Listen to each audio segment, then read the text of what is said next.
Hi guys, it's Mr. Vree. I'd like you to get your notes out and I'd like you to watch some animations to recap what we learned yesterday, which are the 3 steps of aerobic respiration.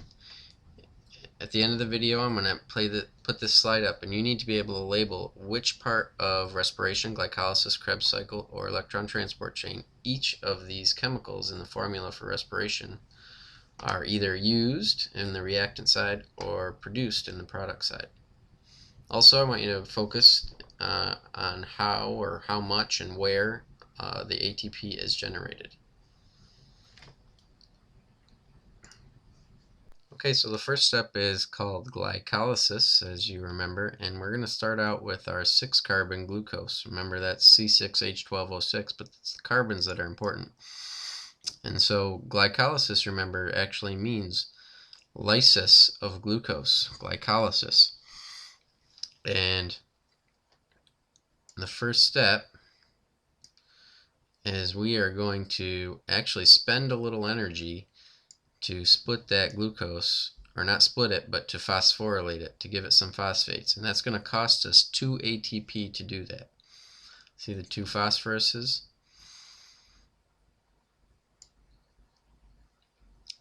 And then we're going to split it into 2 3-carbon molecules.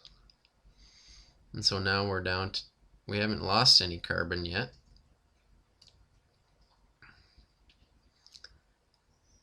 And we're going to do another chemical reaction. We're going to turn those 2 3-carbon sugar phosphates into 3-carbon pyruvates.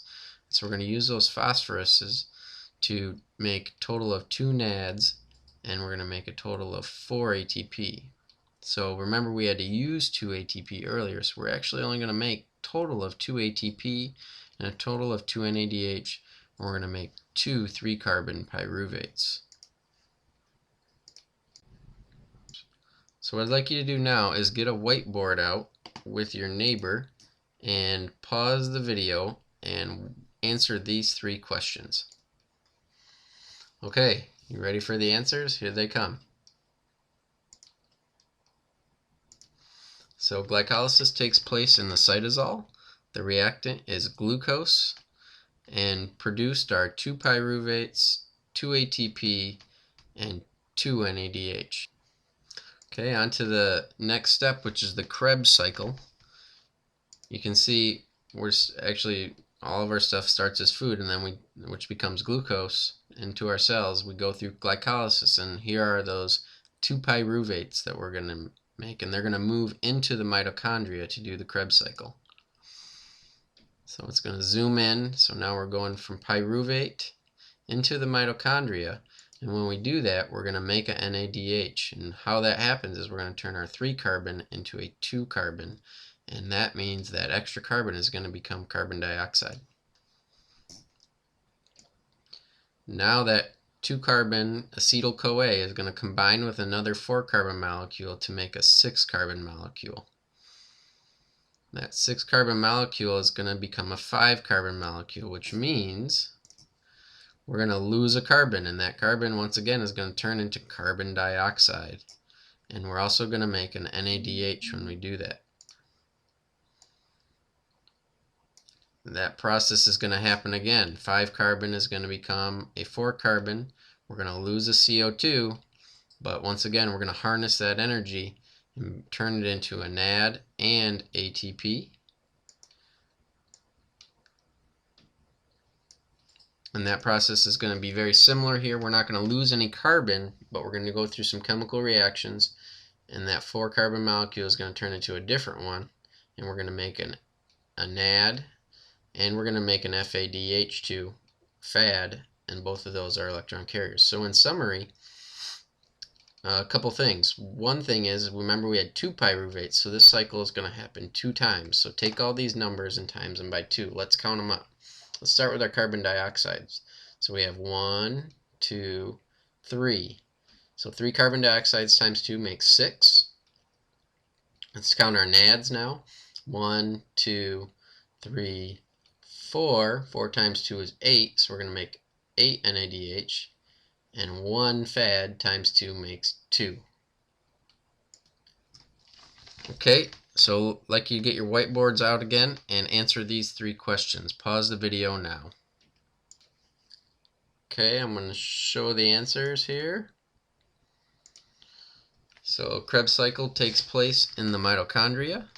The reactants are those 2-pyruvates, that's what we started with. And what is produced are 2 ATP, which we forgot to count at the end, but there was 1 made each cycle. So 2, 8 NADH, 2 FADH, and 6 CO2. So we're on the final step, which is the electron transport chain. And this is where we're going to use all the energy in those electrons and those hydrogens in NAD and FAD to make a whole bunch of ATP. Here we go. So the electron transport chain takes inside of a membrane. Let me pause that real quick and rewind. So this inner membrane, so inside the mitochondria there's another membrane, and it's going to take place right there. So in are going to come our NAD and our FAD, and they're going to approach that membrane. And all these little things inside of it are proteins that are going to carry electrons from one to the other. So here it goes. NAD is going to break down. It's going to release its electrons, and those electrons, we're going to use their energy to pump hydrogen ions out of here, because that's going to take energy to do that. And those electrons are going to move from one protein to the next.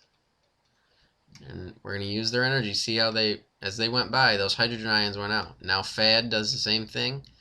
Its hydrogen ions and its electrons move down the chain. And there we go. Those electrons their energy pumps hydrogen ions out on the outside. And so in the end, we're going to end up with a whole bunch of hydrogen ions out here. Okay, I need to rewind that right there. Okay, so and those electrons are going to be really attracted to oxygen. And so oxygen is actually what's going to be pulling those electrons through here. And those electrons are going to react with oxygen and these 4 hydrogen ions to make 2 waters, H2O times 2. So you can do the math there. 4 hydrogens, 2 oxygens makes 2 H2Os. And so that's where oxygen is a reactant and our water is a product. Now, how are we going to make ATP? Well, remember, we had all those hydrogen ions out here. It's going to do this real fast for us. So here, look at all those hydrogen ions, tons and tons of them. What's going to happen is, remember, they're going to move from a high concentration to a low concentration. This is like water moving down a water wheel. We're going to use all that energy. Instead of making electricity like you might make at a dam where water flows downhill to make electricity, we're going to use hydrogen ions flowing down the gradient to make ADP turn into ATP. Here we go. So there it is. Okay, so look at that. See, ADP turns into ATP. That protein is called ATP synthase, and it's going to turn ADP into ATP because of all those hydrogen ions. We're going to make about 30, 32, depending on the source you check, ATPs. So like you get your whiteboards out and answer these 3 questions. Pause the video now. Okay, here are the answers. So where does this take place? In the inner mitochondrial membrane. Mitochondria is fine. The reactants are oxygen, the 8 NADs we had, really 10 NADs, and the 2 FADs. And what is produced is water, and then our NADs are going to turn into NAD+, our FADs are going to turn into FAD+, but most importantly, we're going to make a whole bunch of ATP, about 30 of them. Okay, so what I'd really like you to do now is write out the formula for respiration on your whiteboard.